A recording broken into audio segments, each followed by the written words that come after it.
बोले बाल मुकुंद भगवान की जय। कृष्ण बलदेव की जय।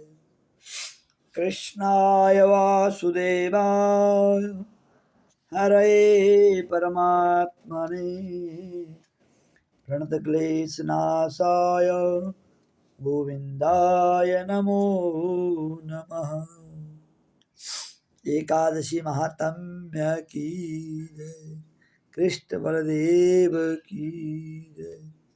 आइए इंदिरा एकादशी व्रत कथा महात्म्य मैं आचार्य चंद्रभूषण, मेरे YouTube चैनल को आप सब्सक्राइब लाइक शेयर अवश्य करें। इंदिरा एकादशी आश्विन कृष्ण पक्ष पितृपक्ष में यह एकादशी का व्रत आता है। पितृपक्ष अर्थात आश्विन के कृष्ण पक्ष की यह एकादशी का नाम इंदिरा एकादशी है।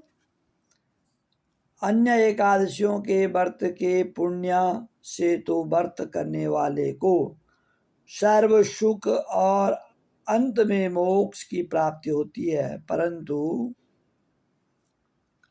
इस एकादशी का व्रत करने वाले के तो 7 पीढ़ियों तक के पितृ तर जाते हैं।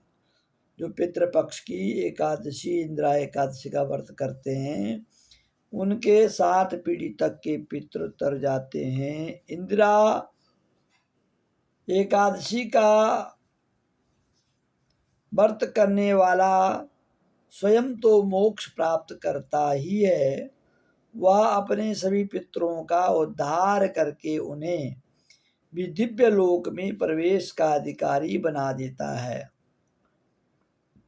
इस एकादशी को भगवान शालिग्राम की पूजा की जाती है। पूजा तथा प्रसाद में तुलसी दलों अर्थात तुलसी के पत्तों का प्रयोग अनिवार्य रूप से किया जाता है।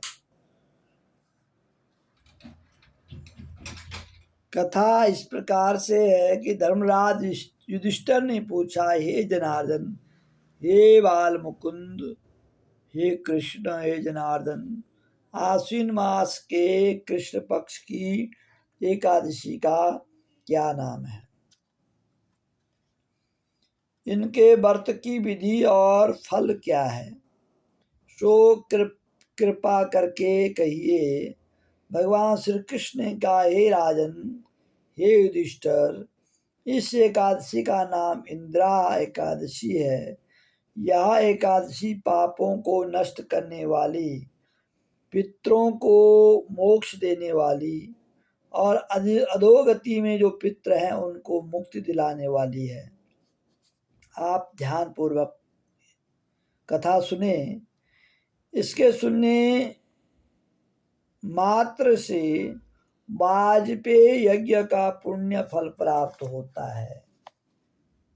सतयुग में महिष्मती नाम की नगरी में इंद्रसेन नाम का एक प्रतापी राजा धर्म पूर्वक अपनी प्रजा का पालन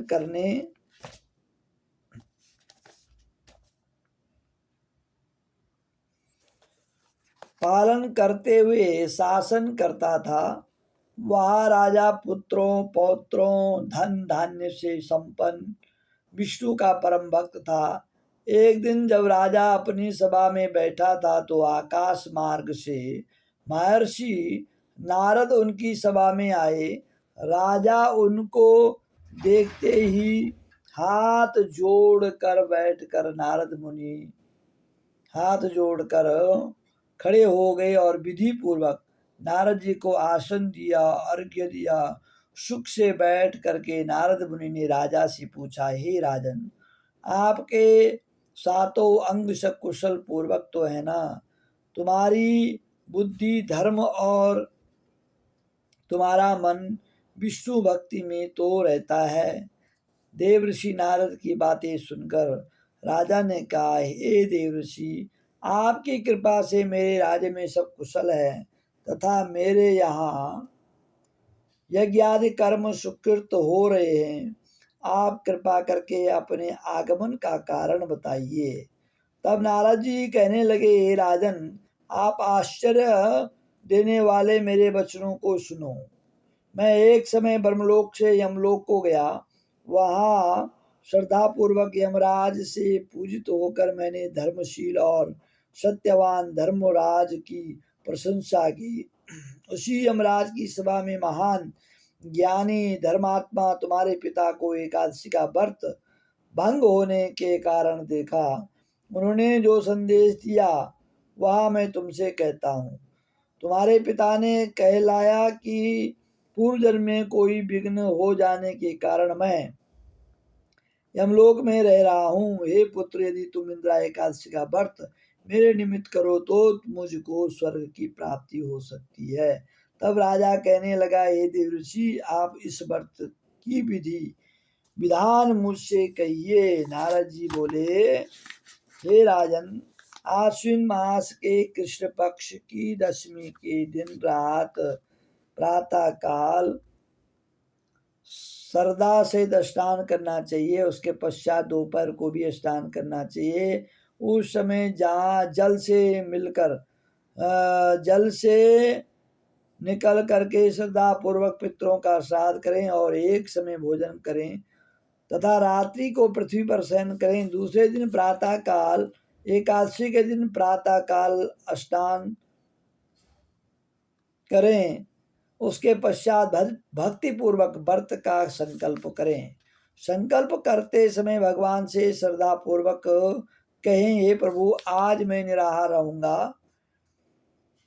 हे भगवान, आप मेरी रक्षा करने वाले हैं। आप मेरे इस व्रत को पूर्ण करने की कृपा करें। इस प्रकार आचरण करके दोपहर को शालिग्राम की मूर्ति के आगे फल फूल रखकर उनकी पूजा करें। शाम को भगवान विष्णु के धूप दीप नैवेद्य आदि से पूजा करें।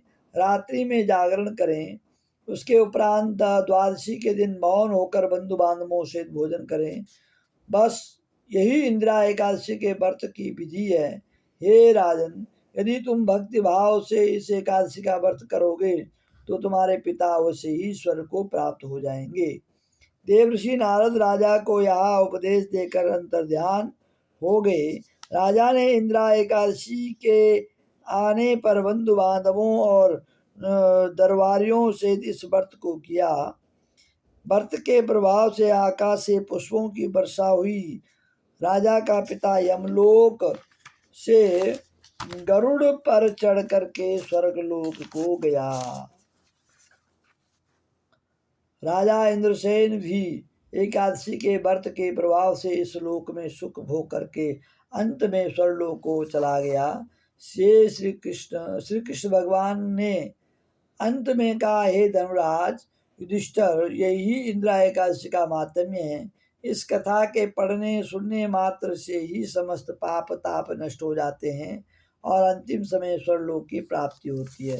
जो श्रद्धा से, भाव से, भक्ति से एकादशी का व्रत करते हैं उनके कई पीढ़ियों के पितृ स्वर्गलोक को चले जाते हैं और स्वयं व्रत करने वाला भी यहाँ सुख भोग करके अंतिम समय वैकुंठ लोक को प्राप्त करता है।